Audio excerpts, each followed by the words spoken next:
Hi guys, and welcome back to the channel. I'm Admiral Pegasus, this is the Pegasus Show, and today's show we are going to be, well, this is part one of the States series, and this one is hull breach. Yes, I'm going to make an attempt to explain hull breach. Now, big shout out here to Gregor, who's kindly gone through the math with me, and his patience has been great, trying to explain it to me and hoping a simpleton like myself can actually understand it. I mean, he did say it was actually quite simple. When you actually look at the base simple maths, yes. But getting the head around various little aspects and how it works can sometimes be, for new players, a little bit of a headache to achieve. But I think I've managed to crack it with Gregor's help, so massive thanks to Gregor, or those of you who will know him as Hugo in our chats on the live streams. And when he comments on videos as well with all his math. He's brilliant at the math. Couldn't have done this without him, so thank you very much, Gregor. But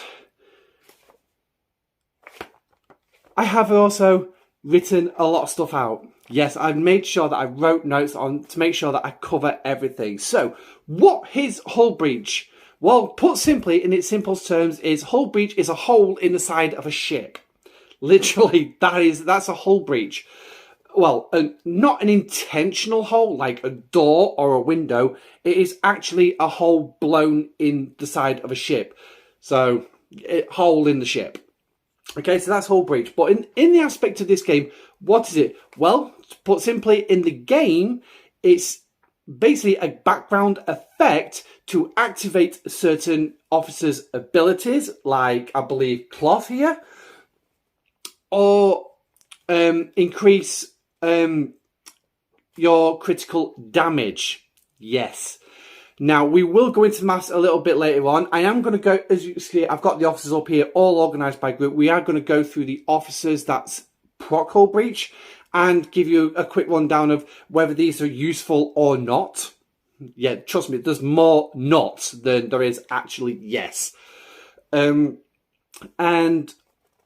where can you actually use hull breach? Well, we'll start with that question because that's the easiest one to explain. Anywhere in the game. Yes, anywhere in the game. PvE, PvP, you will find that some officers will proc hull breach for PvP reasons. Some officers will proc it for PvE. Some will just proc it for the sheer hell because they want to proc it. So, just, yeah, nice and easy, that one. Now, you can also use it in armadas, solo armadas, group armadas, and what hull breach will do is all you need in the group armadas is one single player with a hull breach proccing officer, and I will mention the prime two that we would, well actually there's three now, that we would primarily use in armadas. So, yeah.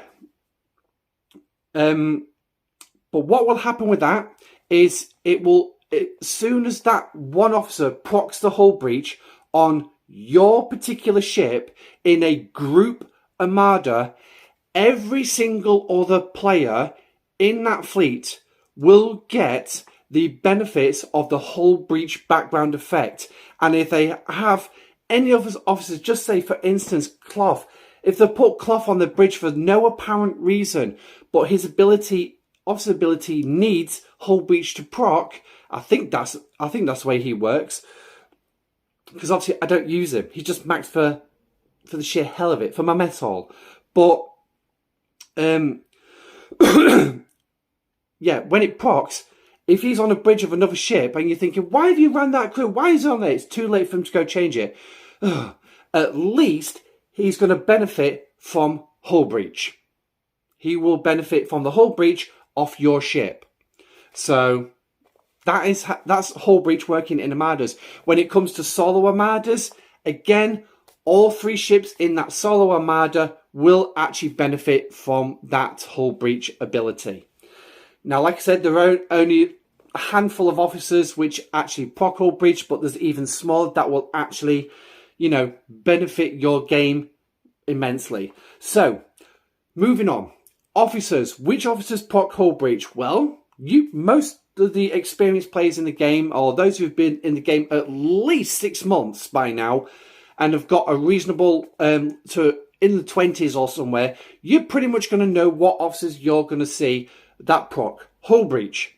So we're going to start with the first one. The lady on the end there of this second line, Azerbaijan, and if we go into her ability, her captain's ability procs hull breach, but this needs a specific thing to happen.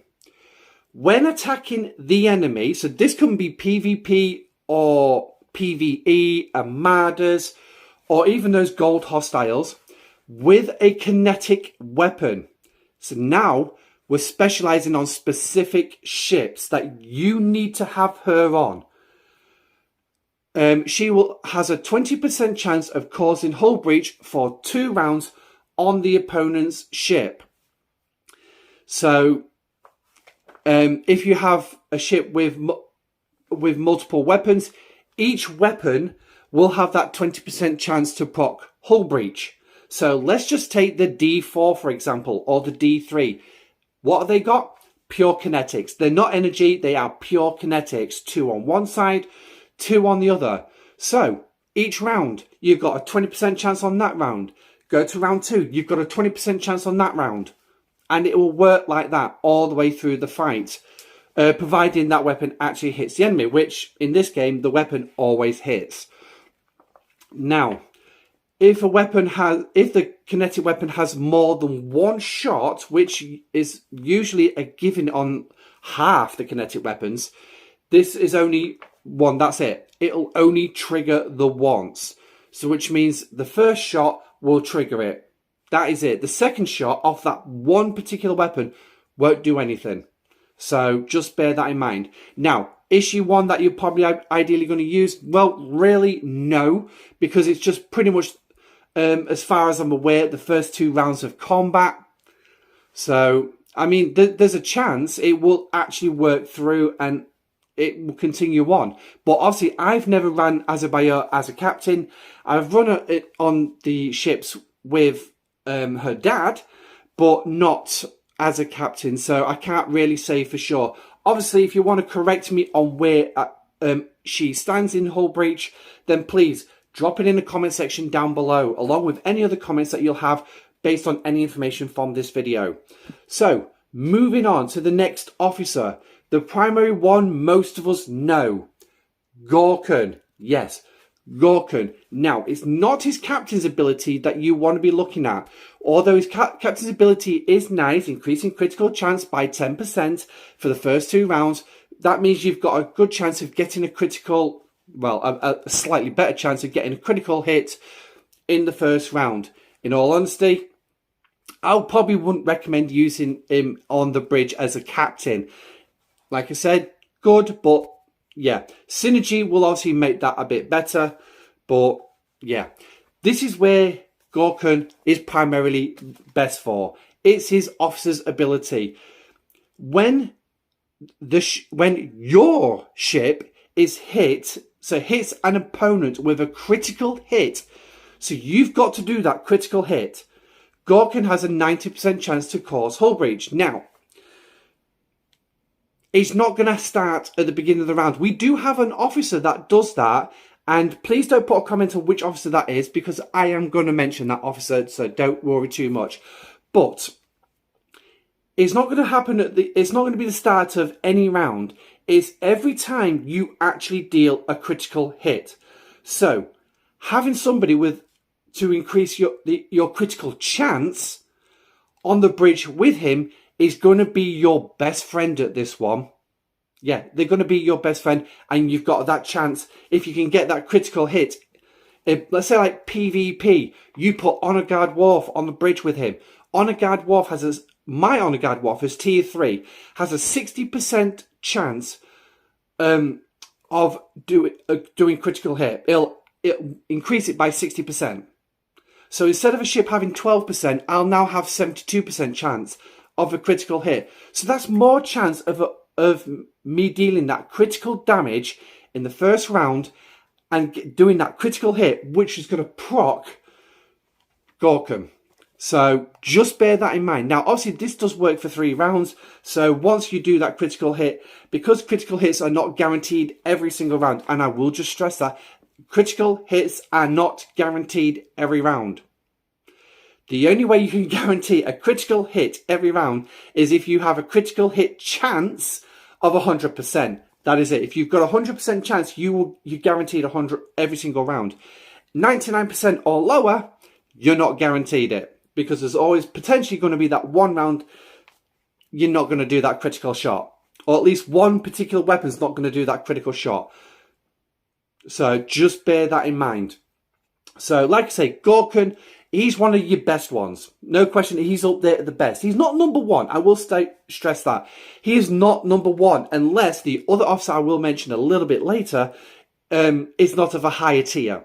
So if he's better tier, I'd still recommend him. But again, make sure that critical chance is actually there. So moving on then. Who do we have next? Well, we have this officer here. Now, this is an officer that I'm not going to stress that you put him in the captains, because every time the ship loses shield health, so yeah, okay, this is going to happen. He has a 30% chance to proc hull breach. Now, again, yeah, this is going to work for as long as you have shields. So, putting him on the sarcophagus, absolutely waste of time, because it won't work. Any other ship, yeah, okay, not bad, but as soon as you lose shields, he will stop working. He will stop working. It's absolutely not even worth the opportunity. And it only lasts for 1 round. So as soon as you take that shield hit, he will proc after that hit, but it will only be for the next round. That's it. So basically, you've got to keep taking shield damage. So when you finally lose that shield, you've only got 1 round, 1 extra round with no shields where you're going to have the hull breach. So really, like I say, I wouldn't recommend him in all honesty, but if you actually really want to put him up there, then that's entirely up to you. But again, synergy will increase that percentage chance of proccing hull breach, but like I say, don't count on it. So next one, Kang, Dahar Master, Captain's ability. At the start of combat, has an 80% chance of dealing hull breach. Again, with synergy, this will increase. However, while it does last 3 rounds, and I'm sure the comments will go in, no, he only lasts 2. I'm sure those comments go in because I've heard that he only lasts 2. I don't know because I've not actually put him as a captain. So I don't use him for the captain. He's used primarily for his officer's ability against interceptors. So, but it's literally 3 rounds. Rounds 1, 2, and 3. That is it. He has an 80% chance of proccing. If he does not proc, forget it. Just forget it. So if he doesn't proc, you've got a 2 in 10 chance. A 1 in 5 chance of him not actually working. That's too high. That is too high, in my opinion. That's my humble opinion. You can disagree with me if you want. Again, drop it in the comment section down below if you disagree with me. So, but it's only for the first 3 rounds. Not really worth it. Sling him as an officer or put him on an away mission. Okay, so they're your first few, and we do have some more, but we'll have to scroll a little bit further down. Navipan and Rimmer, they do have a hull breach ability, but it's applying hull breach to your particular ship, not your opponent. And most abilities in the game need your opponent to have hull breach. So these are more of a suicide squad than anything else. So that they're still going to give you that critical chance, that critical hit, that critical damage. But again, yeah, not really worth it in my opinion. I'd stick to Pan being your speed officer and the others for away team missions, in all honesty. Now, this is not a critical hit, a hull breach officer, but he is one officer in pretty much most scenarios like base raiding, armadas, PvE, and even PvP against other ships, where you will have that chance to proc hull breach. Now, it's only a 4% boost, but it happens with every single weapon that fires 1 shot. Well, your weapons can fire 2, 3, 4, 5, you can fire 1,000 shots. but all it needs is just one shot. That is it. And 4%. You firing 4 weapons in that first round. Guess what? That's a 16% boost to critical chances already. 4 weapons, 1 shot each, 16%. So here's one that would definitely be good on the bridge with Gorkon. I will just stress that one. So, but like I said, the other one is Honor Guard War for PvP purposes. A better chance straight out of the box as well. Right. Next officer. I'm just looking for them. I've got my list of officers, but I just want to see them. Here's your other one. Now,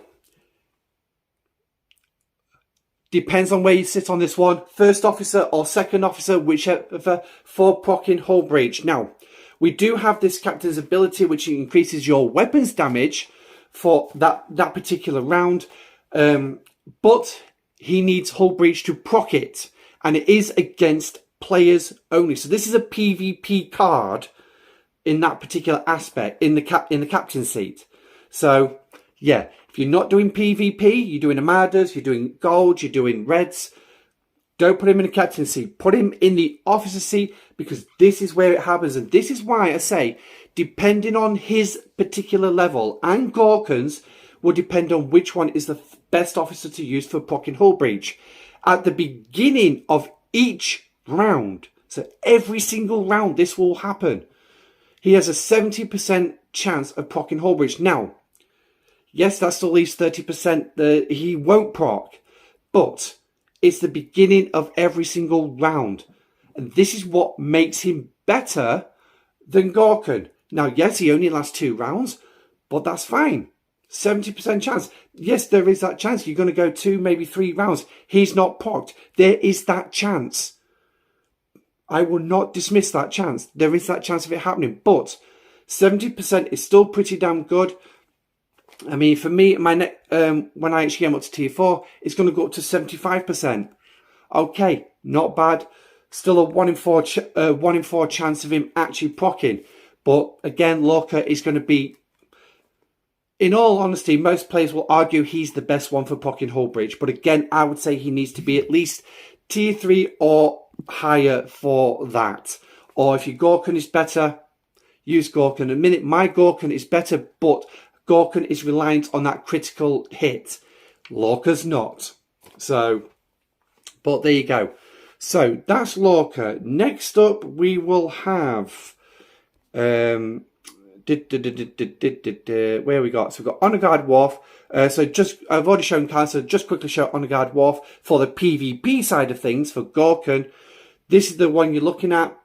60% chance of procking the critical hits. Like I said, mine's T3, so just bear that in mind. So moving on then, the next officer that we are going to have is Gul Dukat of the Interceptor Strike Team. His captain's ability, that's the one. On an interceptor fighting a player's ship, so it doesn't matter what ship they're fighting, he has a 20% chance of procking hull breach. Okay, for 3 rounds. 20%, very bad. However, sticking with full synergy, it's 100%. Sticking with half synergy, you're at 60%. So, bear that in mind when you actually do use him. Obviously, the Interceptor Strike Team is very potent with the hull breach, and with critical builds being pretty much the forefront of most gameplay, especially in PvP, yeah, you're going to find that he's going to be the officer that you want. Now, there is another officer that has a better chance of hull breach in PvP, but this is what's going to make Dukat stand out from that other particular officer. When shot, so when you take damage on an interceptor fighting a player with hull breach, Dukat increases the number of shots by 25% for 5 rounds. So if that actually happens, you can turn in a 3-shot weapon into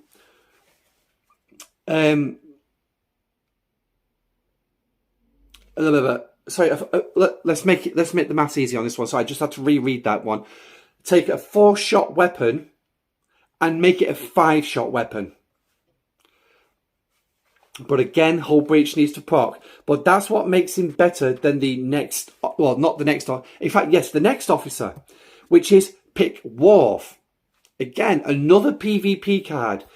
But again, this one's actually got a better chance of proccing hull breach. 90% full synergy will make it 100%. But, and again, it lasts for 3 rounds. And it's the start of a round. So again, a round. Now, to me, does this mean just the start of the fight? But it doesn't say the start of combat. It says at the start of a round. He has a 90% chance of proccing hull breach. So again, this is one that can potentially carry on.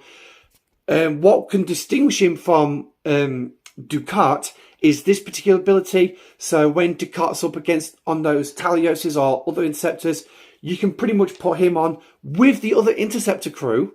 Yeah, with the other interceptor crew. And you can use this ability against Ducat to actually do some damage. But again, doing it that way, you've only got a 90% chance of potentially one particular round. It's not going to happen. But then again, fights can end pretty quickly. So, I mean, maybe if you're going up against interceptors like a Talios or a Kelvin or the Sanctus, hell forbid, Pick Wharf, Honor Guard Wharf and Garrick, maybe that would be a potent strike. I don't know. I've never tested it because I never think of these little things when incursions come around. So that's them. And I believe we have one final officer, Bologna Torres. Now, this is actually a unique card because she's not going to take up a slot on the bridge. All the other ones will need to take a slot up on the bridge or, if need be, specifically the captain's seat. Bologna doesn't. She is a below deck officer, and obviously mine's tier 1, has a 10% chance of applying each round, so every single round, of applying hull breach just for a single round. Now this is a PvE card, not a PvP. So just bear that in mind. PvE, Armadas and Gold Hostiles. Maxed out at tier 5, 100%. Guaranteed hull breach every single round. So she's going to be a cracking officer against Armadas and against those reds and golds when she finally gets up there. So yeah, make sure you save a space for her. But again, you need to tier up. Sourcing for Bologna is very, very small, with all the other officers aren't particularly too bad, with the exception of Pick Wharf, where it is limited to specific events at the minute. So, but who knows what's going to happen with the territory change. So, they're your officers. A fair whack of officers that can proc hull breach. Again, my favourite is going to end up being Bologna Torres when I finally managed to get her up to tier 5. But I'm looking at potentially the way it drops and the rate we do rare formation Armadas. I'm looking at about 50 years before that's even going to happen. Yeah. So that's why I don't think the sourcing is very good. Now we're going to talk about the math on hull breach. Yes, the math on hull breach. This is the big one. So what you need to do first is you need to go through your research. Okay, so let's actually go into this, and we're going to do this step by step. Obviously, I'm going to put the full formula up on the screen after we've been through all this. So what you'll need to do is you will need to go through, you'll need to get yourself, obviously, pen and paper, make 2 columns. Standard damage, critical damage. They're the 2 that you're after. And then obviously you start here, and what you'll do is you'll just go through all your weapons, like this particular one here. Critical hit damage is increased. Now this is one of the low level ones, it's one of the first ones that you get in the game. Maxed out is only 10%. Woo! But it still adds up at the end of the day. So you'll need to go through and find all the ones that say critical hit damage. They're the ones you're looking for. Or other ones you could look for is damage. Now, watch out with the damage because it's going to mention one of two things, hostiles or players. So watch out for that one. Same with the critical damage. It could be hostiles, it could be players. So just be careful when you're writing all these down. So basically what you're going to do then is go through all the research, finding all the damage, all the critical damage, put them in the relevant columns, and then you're going to know what percentage you've got. Now, like I said, you're going to have some for player against in PvE. You're going to have some hostiles. You're going to have some specifically aimed at armadas. So watch out. So you've got 3 columns for each there. So you've got primary damage, critical damage, and each one of them is going to have 3 separate columns. Yes, just to make the math even more pain in the ass than it already is. Then, once you've done your research, you're then going to look for the buildings that are also going to provide it. Like your primary one here, weapon damage bonus. So again, stick on, and that's what you've got. So you're going to go through looking for weapon damage. Also, you're going to be looking for critical damage. If we take this one has got 2 particular steps. You've got critical damage against players and critical damage against hostiles. So again, put them in the separate columns. And that's critical damage reduction. All this starts at level 15 though, so yeah, just bear that in mind as you're doing it. There are some other buildings as well. Also, the one I keep forgetting to go through is this, the Syndicate. And the reason why, can we find one nearby? Here we go, top one here on this. Just if I press the I button, hopefully it'll come up. Weapon damage. And obviously you'll need to select your correct level. Now, obviously, as you level up into the different bracket, it will increase per se. Obviously, for my bracket, whereas I'm, 40 to 50, I've got a 45%. As soon as I go into the 51 to 60, I'll go to 80% damage increase. But remember, all these are also based on your base level damage. So just bear that in mind.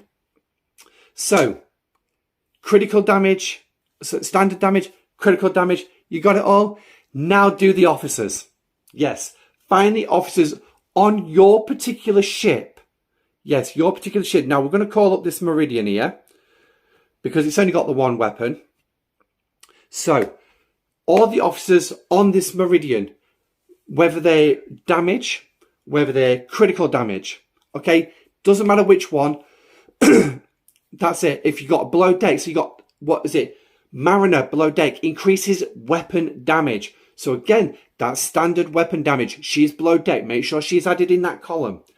And then you've done all that. You've got all your percentages. You've added them all up. So when you're looking at hostiles, you know what your percentage is for, let's have a think, red dots, armadas. I said there was 3 in each column. And players. Okay, so red dots, armadas, players on standard damage, critical damage, red dots, armadas, players.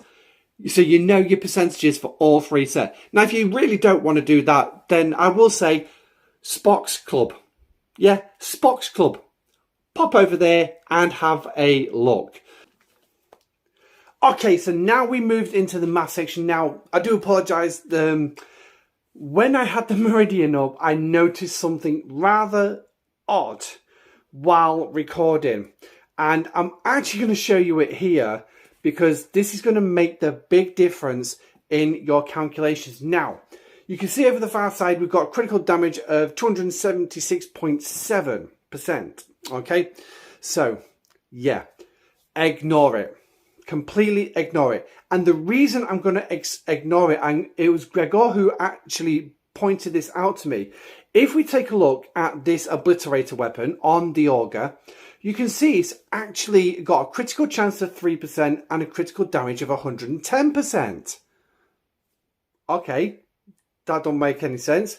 But yeah, if you look at the energy weapon, 10%, 150%. So which means we know we do not have a fixed number when it comes to looking at the ship details. Now, you can use the ship details as a rough guide if you wish when it comes to looking at your ships, but ideally don't stick to it. Now, the way Gregor explained this to me, basically what the game's trying to do is add up all the critical chances separately, then add them together, and then divide it by 3. Okay, so 3 plus 10 is actually 23. Divide by 3 is what? Where's 8? Give or take? Just under 8? Yeah, it's not 9.7. And as for the critical damage, obviously 150, 150, 110 is 410. Divide by 3. Yeah, that's nowhere near 276%.